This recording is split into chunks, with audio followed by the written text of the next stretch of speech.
안녕하세요. 이 강단에서 오래간만에 뵙는 것 같으네요.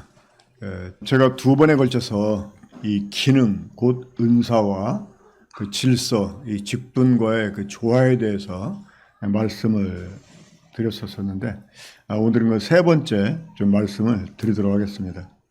특별히 이제 기능과 질서가 서로 이제 조화가 돼야 되는데, 오늘은 특별히 은사에 대해서 좀 말씀을 드리겠습니다. 기능이라고 하는 것은 이제 은사를 가리키는 말이고, 질서는 직분을 이제 가리키는 말인 거 굳이 설명드리지 않아도 다 아시죠, 그렇죠? 자, 은사라는 게 뭘까요? 은사는 사역, 그 사역이라고 하면 이 교회를 세워가는 것을 말합니다. 이 교회를 세워가는 기능 또는 그 기능을 가진 사람을 의미합니다. 자, 먼저 우리 고린도전서 12장 4절부터 7절까지 함께 보겠습니다. 10절까지입니다. 우리 함께 한 목소리로 읽도록 하겠습니다. 시작. 은사는 여러 가지나 성령은 같고 직분은 여러 가지나 주는 같으며 또 사역은 여러 가지나 모든 것을 모든 사람 가운데서 이루시는 하나님은 같으니 각 사람에게 성령을 나타내심은 유익하게 하려 하심이라. 어떤 사람에게는 성령으로 말미암아 지혜의 말씀을, 어떤 사람에게는 같은 성령을 따라 지식의 말씀을, 다른 사람에게는 같은 성령으로 믿음을, 어떤 사람에게는 한 성령으로 병 고치는 은사를, 어떤 사람에게는 능력 행함을, 어떤 사람에게는 예언함을, 어떤 사람에게는 영들 분별함을, 다른 사람에게는 각종 방언 말함을, 어떤 사람에게는 방언들 통역함을 주시나니. 자, 이 고린도전서 12장뿐만 아니라 에베소 4장과 그리고 로마서 12장에 또 동일하게 은사에 관한 말씀들이 나옵니다. 자, 그 구절도 보겠습니다. 에베소 4장 11절부터 12절인데, 그가 어떤 사람은 사도로, 어떤 사람은 선지자로, 어떤 사람은 복음 전하는 자로, 어떤 사람은 목사와 교사로 삼으셨으니 이는 성도를 온전하게 하여 봉사일을 하게 하며 그리스도의 몸을 세우려 하심이라. 또 계속해서 읽습니다. 로마서 12장 6절부터 8절까지입니다. 우리에게 주신 은혜대로 받은 은사가 각각 다르니 혹 예언이면 믿음의 분수대로, 혹 섬기는 일이면 섬기는 일로, 혹 가르치는 자면 가르치는 일로, 혹 이루하는 자면 이루하는 일로, 구제하는 자는 성실함으로, 다스리는 자는 부지런함으로, 긍휼을 베푸는 자는 즐거움으로 할 것이니라. 자, 이 고린도전서 12장에 나오는 은사들, 그리고 에베소 4장과 로마서 12장에 나오는 은사들을 보면 이 에베소서와 로마서에 나온 은사들은 좀 일반적인 것으로 이렇게 보여집니다. 그렇죠? 뭐 다스리는 자는 뭐 다스리는 일로, 또 그 구제하는 자는 성실함, 이렇게 이제 보면 그 일반적으로 뭐 말씀을 전하고 아니면 또 사람 가르치고 사람 돌아보고 섬기고 도와주고 이런 것들은 일반적인 은사로 보이는데, 이 고린도전서 12장에 나오는 은사들 몇 가지는 보면 좀 신비스러운, 그러니까 일반적으로 사람들이 참 저거 되게 영적이다 라고 말할 만한 이런 것들이 있음을 보게 됩니다. 자, 그것들이 어떤 것이었습니까? 뭐 능력 행함, 또 병 고치는 거, 또 뭐 예언을 하고 방언을 말하고, 뭐 방언 통역하고, 그리고 영들을 분별하고, 자, 이런 것들은 좀 신비스럽게 보입니다. 그렇죠? 자, 그런 은사들에 대해서는 제가 좀 뒤에 말씀을 드리도록 하겠습니다. 자, 이 성경에서 언급된 은사들에 관해서 우리가 지금 이제 성경 구절들을 찾아봤는데, 여기에 언급된 은사들은 사실 모든 성도에게서 나타나는 것은 아닙니다. 그러니까 일반적으로 구원받은 모든 성도는 다 한 가지 이상의 은사를 가지고 있다라고 우리 알고 있었잖아요. 그렇죠? 그렇지만 지금 성경에서 언급하고 있는 이 은사는 모든 성도에게서 나타나는 은사가 아니라고 하는 것입니다. 자, 이런 은사는 어떤 사람들에게 나타나느냐? 이 교회를 함께 세워가는 그 일꾼들에게서 나타납니다. 한번 고린도전서 12장 28절 말씀 읽도록 하겠습니다. 한번 함께 읽어볼까요? 자, 시작. 하나님이 교회 중에 몇을 세우셨으니 첫째는 사도요, 둘째는 선지자요, 셋째는 교사요, 그 다음은 능력을 행하는 자요, 그 다음은 병 고치는 은사와 서로 돕는 것과 다스리는 것과 각종 방언을 말하는 것이라. 자, 이런 은사들을 지금 이제 주신 사람들, 이런 사람들을 하나님께서 교회 중에서 세우셨다. 이렇게 말씀하십니다. 그러니까 교회 중에서 세웠다는 말은 뭘 의미합니까? 이 사람들은 일꾼들이라고 하는 거예요. 그러니까 교회를 세우는 일을 위해서 하나님께서 몇몇 일꾼들을 세우시는데 그 일꾼들에게 이러한 은사를 주신다고 하는 것입니다. 그러니까 교회를 세우기 위해서 교회를 섬기도록, 다른 성도를 섬기도록 그런 사람들에게 이러한 그 기능을 주신다고 하는 것입니다. 우리가 건물을 지을 때나 혹은 이제 지어진 건물을 이렇게 관리하고 보수할 때 보면 여러 분야의 전문가들이 있음을 보게 됩니다. 그렇죠?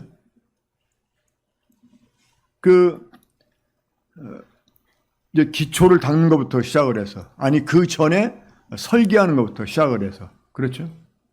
그 전에 그 건물을 기획하고 또 재정을 담당하고 하는 그런 것부터 시작을 해가지고 건물을 지을 때 뭐 기초, 뭐 그 노가다판에서는 공굴이라고 하죠. 콘크리트 담당하는 이런 사람들, 또 철근조, 뭐 여러 분야가 있잖아요. 또 그 외부가 세워지고 나면 인테리어, 내부 시설도 해야 되고. 그러니까 그 건물을 하나 짓는데 여러 분야의 사람들이 동원이 되고 또 그 동원된 일꾼들을 감독하고 관리하는 그 소위 그런 사람 뭐라고 하죠? 십장이라고 하잖아요. 십장. 그러니까 이런 그 이제 반장들, 리더들이 있다고 하는 거예요. 그러니까 그런 그 십장들은 어떤 사람들입니까? 그 전문 분야에 그래도 다른 사람에 비해서 좀 고수인 사람, 더 유난히 그런 기술을 두드러지게 나타내는 사람, 혹은 다른 사람들을 관리하고 통솔할 수 있는 이런 사람들, 이런 사람들을 십장으로 이렇게 세우지 않습니까? 이것처럼 하나님께서 이 하나님의 교회를 세워가는데 사람들을 세우셨다고 하는 거예요. 그리고 그런 사람들에게 은사를 주셨다고 하는 거예요. 바로 그런 은사들이 우리가 함께 읽어보았던 고린도서 12장에 나와 있는 은사들, 또 에베소 4장에 나와 있는 은사들, 그리고 로마서 12장에 나와 있는 은사들이라고 하는 것입니다. 그러니까 은사는 교회를 세워가고 지탱시키고 또 발전시키는 기능이다, 이렇게 말할 수가 있습니다. 그러니까 실제로 이러한 그 은사를 가진 사람들이 교회 가운데서 세워지고 일할 수 있어야 돼요.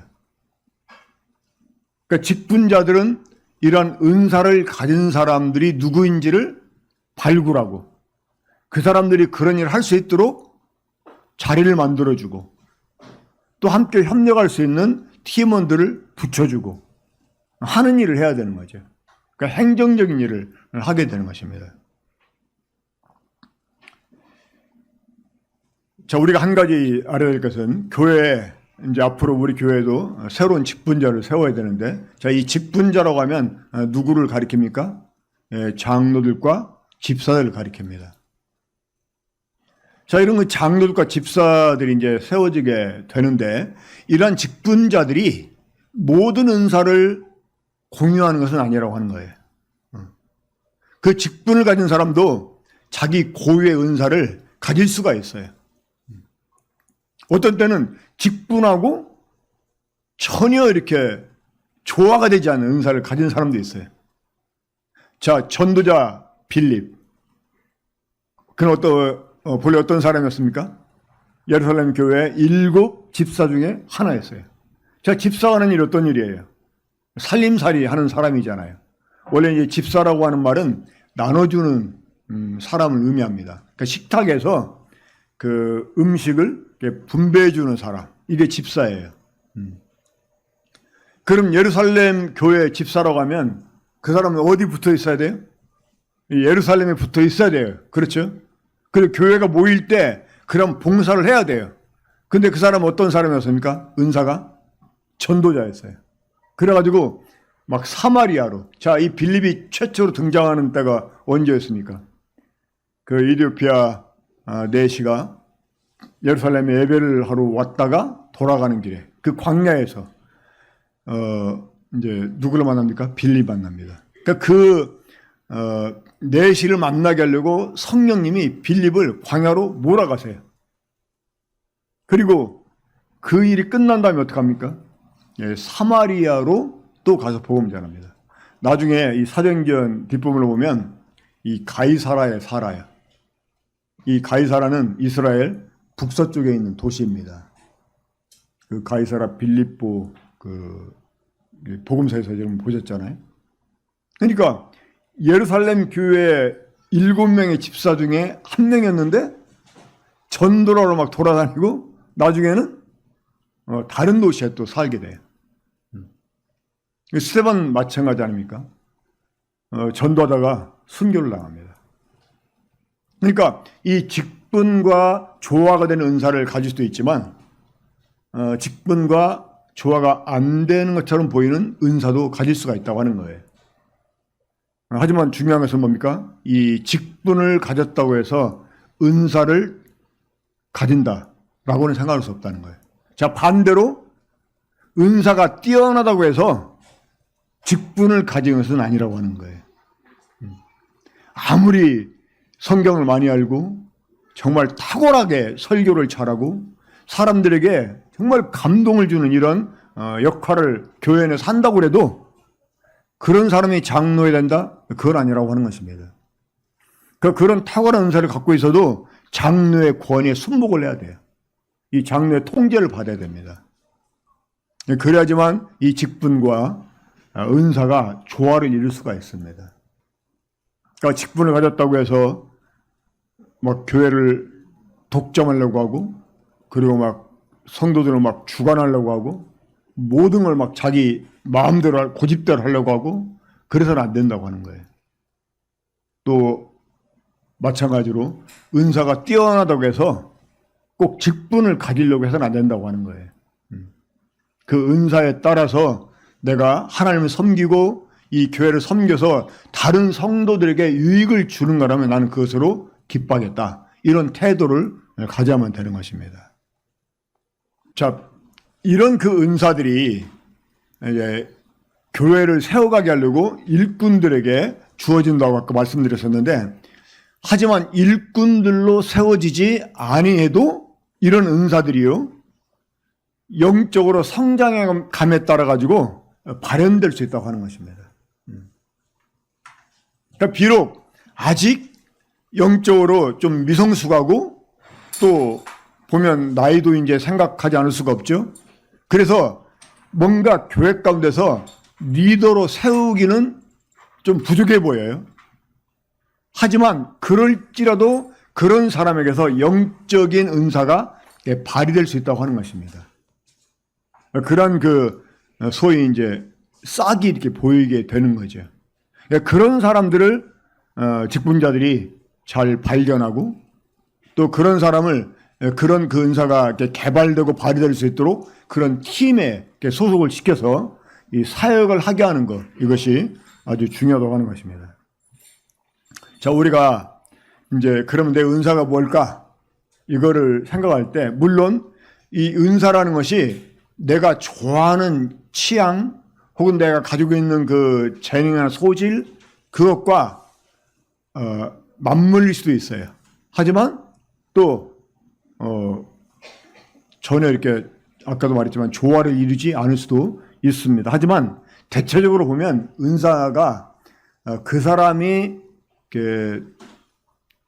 뭔가 이렇게 교회 내에서 해야 되는 역할 또 보이는 관심 그런 쪽하고 연결이 되는 경우가 많은 걸 이렇게 보게 됩니다. 자, 교회의 필요를 보는 눈. 이게 보면 교회에 오면 집회에 참석을 하고 가다 보면 뭔가 이 교회에 이게 필요하다라는 것이 눈에 띄는 게 있어요. 이게 다른 사람은 잘 보지 못하는데 그게 내 눈에 보여. 여러분 그런 경우가 있죠. 그렇죠? 그게 뭐 건설적이든 아니면 비판적인 것이든 마찬가지입니다. 그리고 이제 문제점들을 보고 문제점만 아니라 어떤 해결책도 보고 또 그것을 내가 좀 막 그것을 위해서 어떤 역할을 해가지고 교회에 도움이 되고 싶어하는 이런 마음이 들 때가 있어요. 그리고 그런 일을 위해서 막 헌신하는 이런 이제 경우도 있어요. 딱 교회 와서 보면 뭐 어떤 도구 같은 거 사소한 거지만 그런 것들이 이상하게 눈에 띄어. 그럼 막 자기 돈으로 막 사거나 그런 사람들이 있잖아요. 그렇죠? 이런 사람들은 어떤 섬김의 은사가 있다라고 말할 수가 있습니다. 그러니까 이 교회의 사역은 전에도 말씀드렸지만 직분자가 하는 게 아니고 은사자들이 해야 돼요. 그런 일을 이 직분자들이 도와야 됩니다. 그래서 이 모든 성도가 자기 은사를 따라서 이제 교회를 이렇게 세워가는 일에 참여를 해야 되는데 이런 은사가 두드러지게 보여서 역할을 하게 하는 사람들은 사실 일꾼이라고 하는 거예요. 이런 사람들이 리더가 되는 겁니다. 만약 어떤 사역팀을 만든다면 팀장들이 되는 거죠.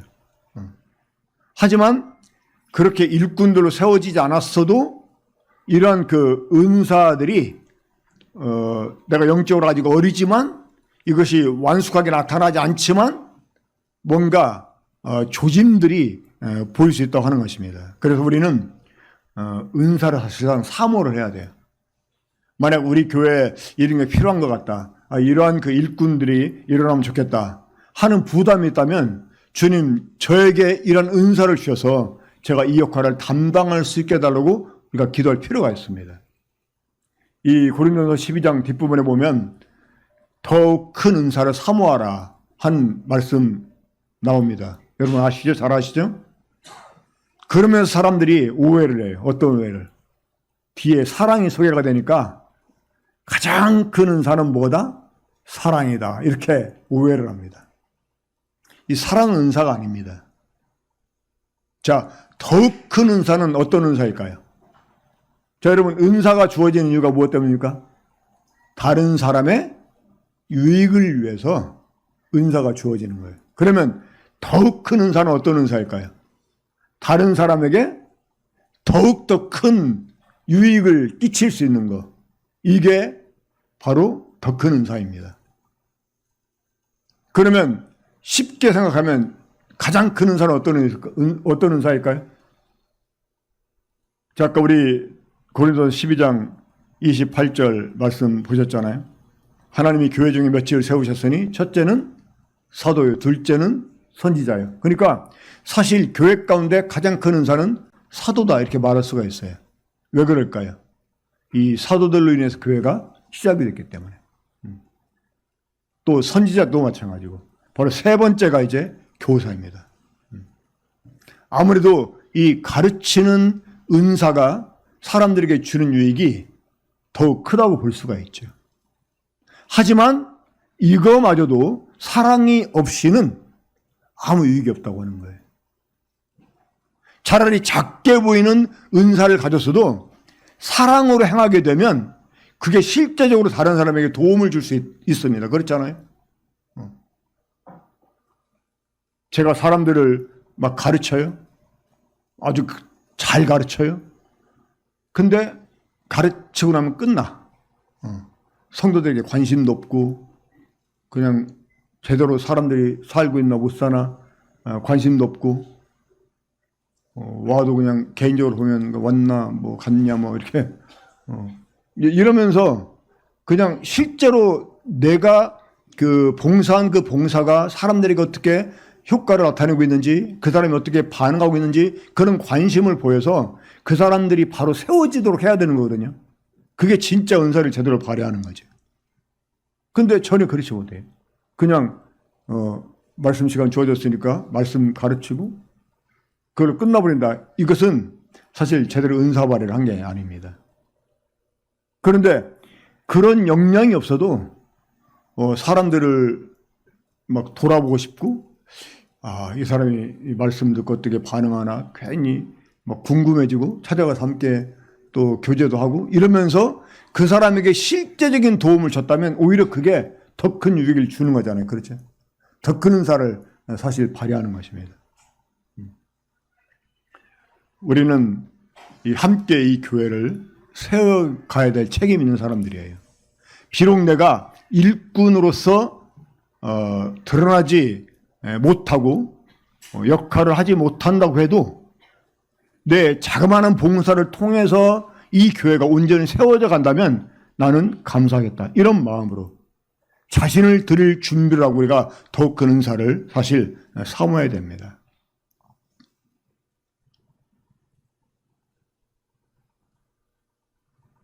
자, 그러면 고린도서 12장에 나와 있는 은사 좀 설명을 해드리고 다음 말씀드리겠습니다. 사실 이 고린도서 12장에 나와 있는 은사는 이것을 객관적으로 해석을 하고 특별히 우리 그 교회에 적용하는 일은 쉬운 일이 아닙니다. 또 이것에 대한 그 견해들이 이제 복음주의자들이 갖고 있는 견해나 또 그 오순절주의자가 갖고 있는 견해가 서로 많이 다르기 때문에 그렇습니다. 자, 이 지혜의 말씀이라고 하는 것은 이제 하나님의 뜻을 알고 방법을 말하는 은사를 가리킵니다. 그러니까 지혜의 말씀과 이 지식의 말씀이 다른데 이 지혜라고 하는 말은 사실 방법을 말해주는 거예요. 방법을.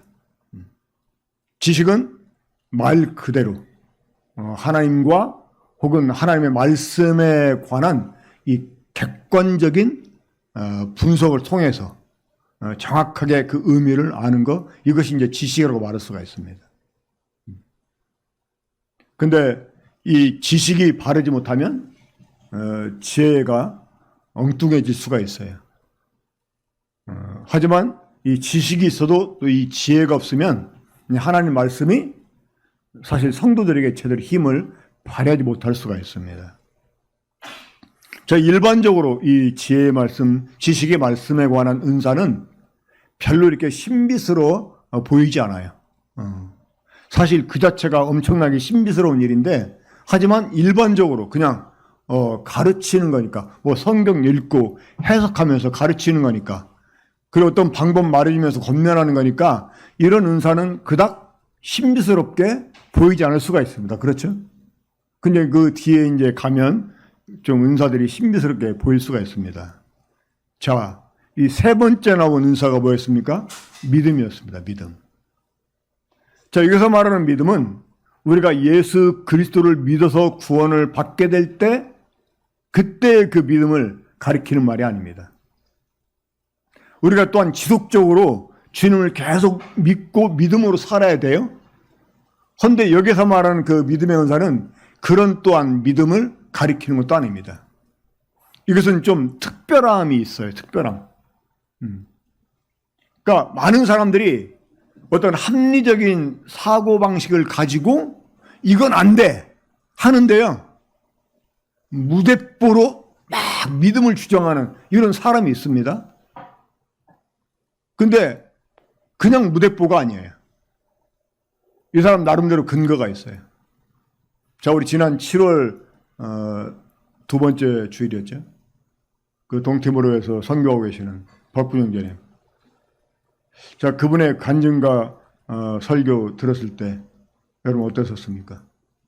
정말 큰 도전이 있었잖아요. 감동이 있었고. 자, 어떤 면이 도전이 됐고 감동이 됐습니까? 그분이 말씀을 받고, 그러니까 하나님께 말씀을 구하고 주신 말씀 받고 또 믿음으로 기도해서 어떤 일을 이뤄내는. 그래 남들은 힘들어하는, 그냥 포기하는 이런 그 상황 가운데서 이분은 믿음을 보이는 거예요. 그러니까 어떻게 보면 뚝심처럼 보일 수 있는데 사실은 그런 믿음을 발휘하는 이런 사람들이 있어요. 교회에서 다 안 된다고 하는데 우리 주님 무조건 해봅시다 하면서 다른 사람들에게 믿음을 격려하면서 믿음을 갖도록. 근데 막 그런 이제 말을 들으면 그래 나도 믿음을 가져야지 하는데 안 가져져. 근데 막 그 사람은 막 변함이 없어. 근데 나중에 보면 그렇게 돼. 그런 사람들이 있습니다. 보신 일 있습니까? 근래 보신 일 있나요? 그러니까 근래 보신 일이 없다면 우리 군폭교회는 믿음의 은사가 없다는 거예요. 정말 슬픈 일입니다. 그러니까 이렇게 주님을 의지하는 남다른 그런 정말 그 믿음을 보이는 사람들이 있어요. 남들은 다 부정적으로 얘기하는데 긍정적으로 얘기하면서 믿음을 갖고 한번 실행해 보자고 이렇게 하는 사람들이 있습니다. 자, 그 다음에 나오는 은사가 어떤 은사였습니까? 이 병 고치는 은사. 자, 이 병 고치는 은사 여러분 어떻게 생각하십니까? 지금도 이런 은사가 우리 모임 가운데서 나타날 수 있다라고 믿으시나요? 자, 우리 모임에서 이런 은사에 대해서 어떤 입장을 취하죠? 긍정적입니까? 부정적입니까? 사실은 부정적이에요. 그렇죠? 근데 우리 병 낫기를 위해서 기도해 안 해요. 하잖아요. 어떨 때는 우리 교회 내에 이런 병 고치는 은사, 두드러지게 이런 병 고치는 은사가 나타나는 사람이 있으면 좋겠다. 이렇게 생각이 들 때가 있어요. 왜? 하도 아픈 사람이 많으니까. 어떤 때는 저도 계속 그런 기도 부탁을 하는데 우리 어머니를 위해서도 또 우리 주연이를 위해서도 또 때때로 나를 위해서도. 근데 어떤 때는 기도하면서도 지겨울 때가 있어요. 솔직히. 아픈 거에 위해서 기도하는 것도 한 번, 두 번이지. 이럴 때 막 병 고치는 사람이 있어가지고 탁 손 얹고 기도하면 막 낫고 이러면 얼마나 좋겠어요. 이 소문 나면 막 사람들이 구름대같이 몰려올 거 아니에요. 근데 이런 일이 나타나는 교회들이 있잖아요. 어디입니까? 오순절주의. 소위 그 순복음교회 같은 데를 오순절주의, 성령운동 하는데. 근데 사실 이걸 부정하는 것도 그렇고 이거를 장려하는 것도 문제가 있어요. 왜냐하면 다른 영이 역사할 수 있기 때문에 그렇다고 말씀입니다. 하지만 여러분, 다른 영이 역사해서 병을 고칠 수가 있다면 성령님 역사하면 고쳐지지 않겠습니까? 중요한 점은 우리가 이것을 부정해서는 안 된다는 거예요. 저는 이런 신비스러운 은사는 현대에 맞게 재해석이 필요하다라고 생각을 합니다. 우리 중에 병 고치는 은사가 있을 수 있어요. 어떤 사람일까요? 이 병든 사람에게 특히 막 마음이 많이 써지는 경우가 있어요. 그런 사람을 기도하기를 쉬지 않고 그런 사람을 찾아가서 방문하고 뭔가 이렇게 도우려고 하는, 몸에 좋은 거 있다면 그런 병에 좋은 거 있다면 막 갖다 주고 싶고, 이것도 일종의 병 고치는 은사일 수 있는 거예요. 자, 여러분들이 굉장히 심하게 병을 앓았어요. 그러면 교회에 기도부터 했습니다. 이제 병원에 입원됐어요. 그러니까 치료받고 이제 나와서 교회에 나왔어요. 성도들이 좀 어떠세요? 물어보면 여러분 뭐라고 대답하세요? 뭐라고 대답하십니까? 예, 기도해 주셔서, 기도해 주신 덕분에 결국 누가 고쳐줬다는 말이에요? 하나님이 고쳤다는 말이잖아요. 그렇죠?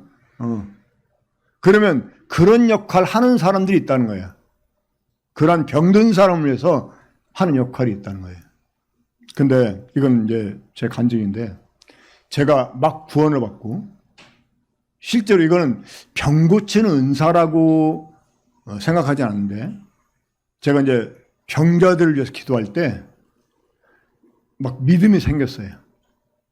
특히 이제 어떤 부분에 믿음이 있었냐면, 우리 주님 십자가에서 우리 죄만 담당하는 게 아니잖아요. 무엇까지 짊어졌습니까? 병까지 짊어졌다고 말씀했어요.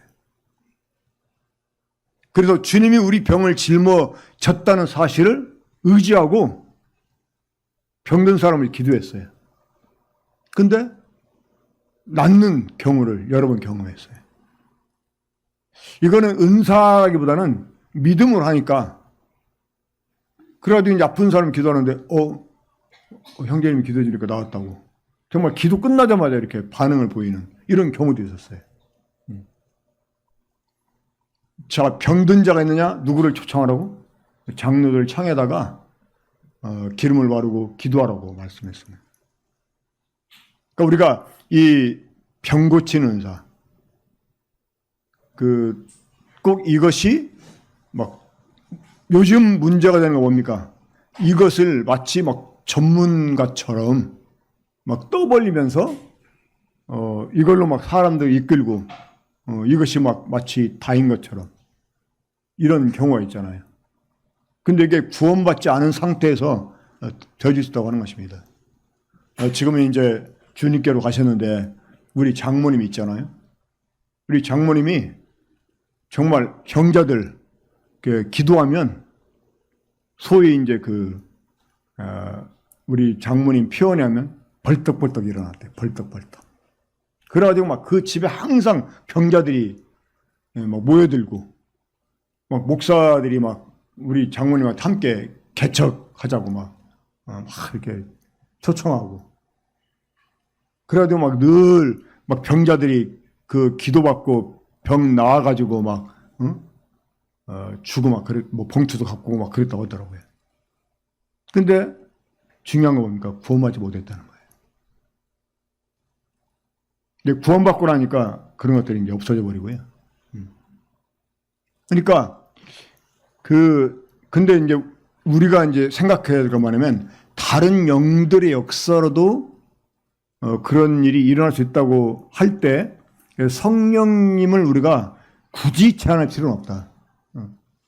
우리가 어떤 병든 사람을 위해서 막 마음이 간절해지고 뜨거워지고 막 그런 사람을 위해서 기도해 주고 막 그런 막 나을 것 같고 이럴 때 우리가 구태여 그것을 부정할 필요가 없다고 하는 거, 이 점을 좀 말씀을 드리고 싶습니다.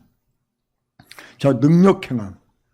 이제 이 능력 행함은 제가 여기에 이 일을 이렇게 추진하고 이룬다라고, 이거는 제 해석이에요. 현대적인 제 해석을 한 것입니다. 하지만 이 능력 행함 역시 약간 신비스럽게 나타나는 은사 중에 하나입니다.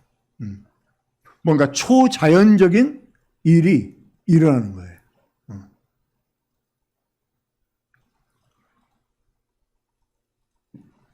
자, 이런 일들을 보면 참 신비스럽죠. 근데 이런 신비스러움만 쫓는 건 문제가 되는데, 이런 신비스러움을 우리가 구태여, 아까도 말씀드렸지만 부정할 필요가 없어요. 우리가 믿음으로 뭔가 딱 이렇게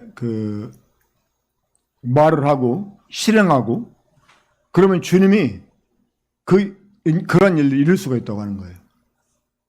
어떤 전도팀이 이제 동남아 쪽에 정글에 들어가서 복음을 전하는데, 그 집회 계획을 잡고 그 마을 주민들에게 집회에 오라고 초청을 했습니다.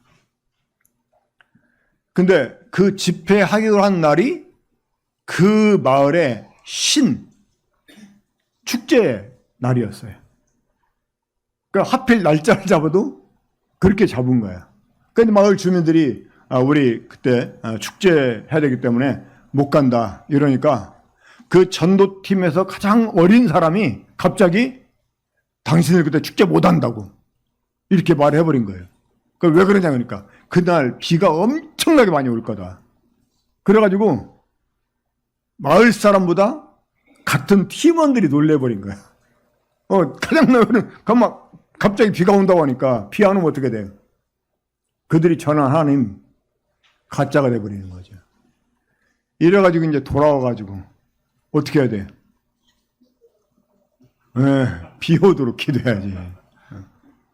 그럴 때 아마 그렇게 말한 사람도 있을 것 같아요. 너 왜 그렇게 말했냐고. 근데 일단 믿음으로 딱 선포해놓고 기도는 정말 억수 같은 비가 쏟아져가지고. 근데 사람들이 정말 이 사람들이 말하는 하나님 살아계시구나. 니네가 말하는 하나님이 진짜구나. 근데 이런 일들이 지금도 이 선교 현장에서요 일어나고 합니다. 저희 예언 은사는 어떤 그 상황을 파악하고 이제 문제점을 지적하는 그러면서 해결책을 제시하고 또는 이제 이 어떤 정세에 대한 예견을 하는 이런 게 이제 예언의 은사입니다. 그 예언 은사라고 하니까 무슨 뭐 개개인의 어떤 기륭을 점쳐주는 요즘 실제로 이 지금 개신교 내에 이러한 그 예수 무당들이 상당히 많이 있어요. 근데 또 신기하게 맞추긴 맞춰. 이 무당도 맞추는 걸 맞추잖아요. 근데 중요한 건 뭐냐? 성령으로 하는 게 아닐 수 있다고 하는 거예요. 그리고 우리는 그런 것들이 하나님에게서 온 건지 세상으로부터 온 건지를 잘 분별할 줄 알아야 됩니다.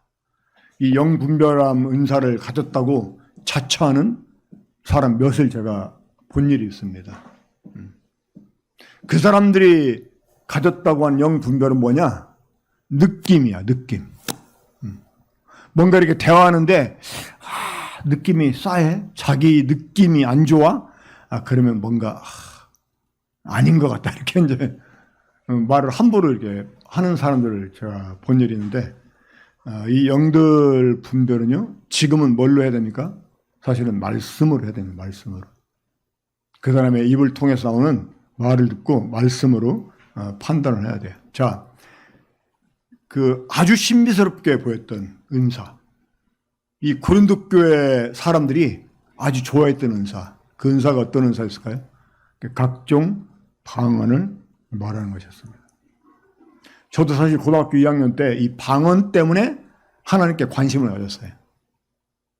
방언 때문에.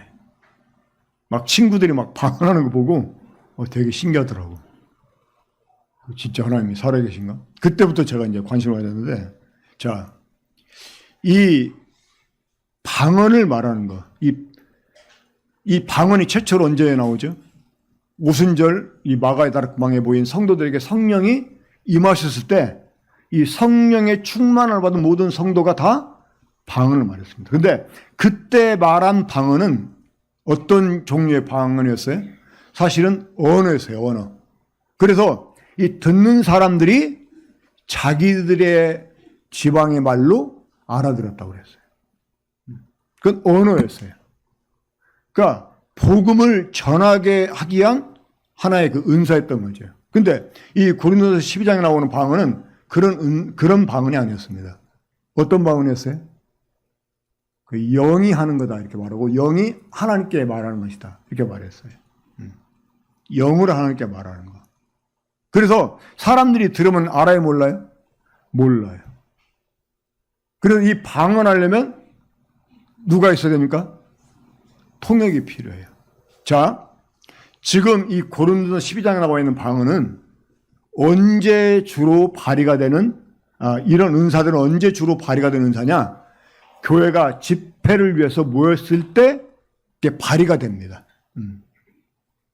그래서 그 이제 고린도서 14장을 보면 교회 집회에 관련된 말씀을 볼 수 있게 되는데 거기 보면 그 예언하는 사람들이 계시가 임하잖아요. 그러면 말씀을 막 이렇게 전합니다. 또 방언도 그때 하는 거예요. 방언도. 대신 통역하는 사람이 없으면 하지 말고 통역하는 사람이 있을 때 두 사람이 차례를 따라가지고 방언을 말해요. 그러면 통역하는 사람이 통역을 하게 됩니다. 그러니까 이러한 그 은사들이 교회가 집회를 위해서 모였을 때 나타났던 것들이었어요. 그러니까 이런 은사들은 모든 사람들에게 사실 주어진 게 아니고 몇몇 리더가 될 만한 사람들에게 주어지는 그런 은사들이었었는데, 이제 이때 그 나타난 그 신비로운 것들, 이런 것들이 오히려 교회를 어지럽히는 결과를 나타냈어요. 자, 이 방언에 대해서 지금도 가끔 이제 문제를 삼는 사람들이 있습니다. 그러니까 일반 교회 열심히 다니고, 그리고 막 그런 교회 다닐 때 방언을 해왔던 분들이 이 방언을 포기를 못하는 경우가 있어요. 그래가지고 이제 그에 대해 약간 부정적으로 얘기하면 모임을 떠나는, 뉴질랜드 있을 때 이제 그런 분이 있었어요. 자, 여러분 어떻게 생각하십니까? 우리가 이것을 무조건 부정하는 것도 좀 문제가 있죠. 왜? 성경이 일단 나오니까. 하지만 우리가 고린도서 14장을 보면 이 방언이 그렇게 가치가 있는 것은 아니었어요. 그러니까 깨달은 말로 하는 5마디가 1만 마디 방언보다 낫다. 이게 왜 그럴까요? 은사라는 것이 무엇을 위해서? 다른 사람의 유익을 위해서 주어지는 건데, 방언은 자기도 몰라, 말하면서. 자기도. 어떻게 다른 사람에게 유익을 줄 수 있겠어요? 그렇지 않아요? 특히 교회 가운데서 이 방언을 말하는 것은 아주 무가치한 것입니다. 이 이단 연구소장이었던 탁명환 씨, 혹시 여러분 아십니까? 돌아가셨잖아요. 근데 그분이 쓴 신흥종교 책을 제가 오래전에 봤는데, 어떤 기도원을 갔는데 거기는 방언 못한 사람은 그냥 믿는 사람으로 취급도 안 해요. 그래서 이제 그 기도원을 갔더니 방언할 줄 아냐고, 그래서 할 줄 안다고, 한번 해보라고. 그래서 투맨 짭짭 온맨 다이다이 I don't know you don't know. 여러분 무슨 말인지 알아요? 투맨 짭짭 온맨 다이다이 투맨 짭짭 온맨 다이다이 I don't know you don't know. 그러니까 두 사람이 먹다가 한 사람 죽어도 너도 모르고 나도 모른다, 이런 이제 말이잖아요. 사람들이 이제 막 이렇게 장난스러워 아재 개그 비슷하게 하잖아요. 뭐 젊은 사람들은 처음 들어보나 봐. 막 그렇게 했대요. 막 투맨 짭짭 원맨 다이다이 I don't know you don't know 막 하니까 방언이 유창하다고 그러더래요. 근데 이런 것들이 판을 쳐. 그러니까 이제 우리가 아예 방언 자체를 무가치한 것처럼 여길 수 있는데, 우리가 그래서 그렇게 할 필요는 없고요. 하지만 이 방언 역시 우리가 재해석할 필요가 있습니다. 자, 마가복음 16장 17절 보면 주님이 이렇게 말씀하셨어요. 이렇게 주님을 믿는 사람들에게 나타나는 표적이 있어요. 이게 뭐냐면 새 방언을 말한다는 것이었어요. 이 사도행전에 보게 되면 성령이 사람들에게 임하셨을 때 그 성령 받은 사람들이 방언하는 경우가 있었어요. 그 경우는 특별한 경우였습니다. 그러니까 모든 사람이 성령을 받았다고 방언하는 게 아니고, 이 성령이 오셨을 때 방언을 하게 된 경우는 특별한 경우였다고 하는 거예요. 언제 방언했습니까? 오순절 마가다락방에 모인 성도들에게 처음 성령이 강림하셨을 때. 그죠? 그 다음에 자, 3,000명, 5,000명 구원 받잖아요. 자, 그런 사람들이 방언했다? 기록이 있어요, 없어요? 없어요. 그 다음에 누가 방언을 말합니까? 사마리아 사람들. 그러니까 사마리아 사람들에게 빌립에 가서 복음을 전하고 침례를 받잖아요. 그때 이제 요한과 베드로가 갑니다. 그 사람들에게 안수하니까 그때 성령이 임하게 되면서 그들이 방언하게 됩니다. 자, 왜 그랬을까요? 이게 유대인들에게 임하신 성령님이나 사마리아 사람들에게 임한 성령님이 같은 성령이다, 이거를 알게 해주려고 그 사인을 그 표로 방언하게 한 거라, 그 말이에요. 이해가 되십니까? 원래 사마리아 사람들은 이스라엘 사람들이 아니잖아요. BC 700년경에 아시아 제국이 북왕국 이스라엘을 멸망을 시킵니다. 그런 다음에 이스라엘 사람들을 다 잡아다가 다른 지역에 살게 하고 다른 지역에 사는 사람들을 이스라엘 땅에 옮겨서 살게 했어요. 그 사람들이 사마리아 사람들 조상이었어요. 그러니까 이 사마리아 사람들은 사실 이스라엘 사람들이 아니었어요. 근데 그들이 예수 그리스도를 믿고 성령을 받았어요. 그러니까 유대인들 입장에서 보면 어이? 하고 생각할 수 있다는 거예요. 그래서 너에게 임한 성령이나 사마리아 사람에게 임한 성령이 똑같은 성령이다. 이걸 보여주기 위해서 그들이 일로 하여금 그들을 방언하게 한 거예요. 자, 세 번째, 언제 방언을 또 하는 일이 생겨납니까? 최초로 이방인이 구원을 받았을 때. 그 사람이 누구였습니까? 고넬료. 이 고넬료에게 고넬 집에 가서 베드로가 복음을 전할 때 이 복음을 듣고 깨닫고 믿은 이 사람들에게 성령이 막 임하세요. 성령이 임하시면서 그들이 방언하게 됩니다. 그러니까 오순절 그 마가의 다락방에 모인 유대인 성도에게 임한 성령이나 빌립을 통해 복음을 들은 사마리아 그 성도에게 임한 성령이나 지금 고넬료 집에 모인 사람들에게 임한 성령이 동일한 성령이다. 이걸 보여주기 위해서 방언을 말하게 된 거예요. 이제 네 번째 마지막 방언 나옵니다. 사도행전 19장에서 소위 그 요한의 제자들, 그러니까 요한을 통해서 주님을 믿은 그 사람들이 스스로 자기들이 그리스도의 제자라고 떠벌리고 다녔어요. 근데 바울을 만나게 됐습니다. 근데 바울이 딱 보니까 아니야. 그래서 이제 너희가 믿을 때 성령 받았느냐 물어보니까 성령이 있으면 듣지 못했다. 이러니까 사도 바울이 다시 그들에게 복음을 전해가지고 그들에게 침례를 주고 안수하니까 성령님이 임하게 됩니다. 그때 방언해. 자, 이때는 그 전에 임하신 성령님이 지금 그들에게 임하신 성령과 같은 성령이다. 이걸 나타내 보여줄 필요가 어디에 있었을까요? 자, 그 전에는요, 베드로를 통해서. 주님이 베드로에게 천국의 열쇠를 주셨다고 그랬잖아요. 먼저 유대인들을 향해서 천국문을 엽니다. 다음에 사마리아 사람에게 가서 천국문을 엽니다. 다음에 이방인 향해서 천국문을 열어요. 그러니까 이 사도행전 초반이 베드로를 중심으로 기록이 된 것은 베드로를 통해서 이제 이 구원의 분이 유대인, 사마리아인, 이방인들에게 열렸다는 것을 보여주기 위해서 베드로 중심으로 나오는 것이고요. 그 다음에 바울이 안수했잖아요. 그러니까 바울이나 베드로나 동일한 사도고 동일한 성령이 역사하신다는 걸 보여주기 위해서 방언을 말을 한 것입니다. 그 외에는 성령이 오셨다고 해서 방언했다는 말씀이 안 나옵니다. 그리고 보세요. 고린도서 12장 28절 보면 하나님이 교회 중에 몇을 세워서 방언하게 했다고 그랬어요. 그럼 방언이 모든 사람들에게 주어진 것입니까? 아니잖아요. 그렇죠? 그러니까 성령 받은 사람은 방언해야 된다. 이 말 성경적으로 맞아요? 틀려요? 엉터리입니다. 그렇게 말하는 게 이단이에요. 이 또 하나의 그 은사는 일꾼들에게 주어진 것이었어요. 그리고 표적처럼 주어진 것이었어요. 모든 사람이 다 방언하는 게 아닙니다.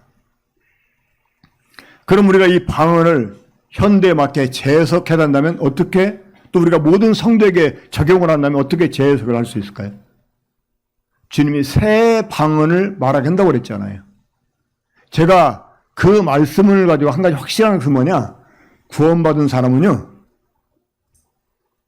말의 변화가 와요. 구원받는 사람은 혀의 변화가 와. 혀의 변화. 그러니까 하나님의 일을 말하게 되어 있어요. 그러니까 구원받은 사람은 하나님의 일을 말하게 되어 있어요. 자, 그 오순절 성령이 임했을 때 그 거의 모인 사람들이 방언을 말했잖아요. 그때 그 방언을 들은 사람들이 자기 지방의 말로 어떤 내용의 말을 들었습니까? 하나님이 하실 크신 일을 그들이 들었다고 했어요. 그러니까 성령이 오시게 되면 예수님 믿고 구원받는 사람은 혀에 변화가 옵니다. 혀에. 말의 내용이 달라져요. 그동안 했던 말과 전혀 다른 말을 하게 된다. 그 말입니다. 이해가 되십니까? 이게 이제 제 개인적으로 방언에 대한 새로운 제 해석이라고 말할 수가 있습니다.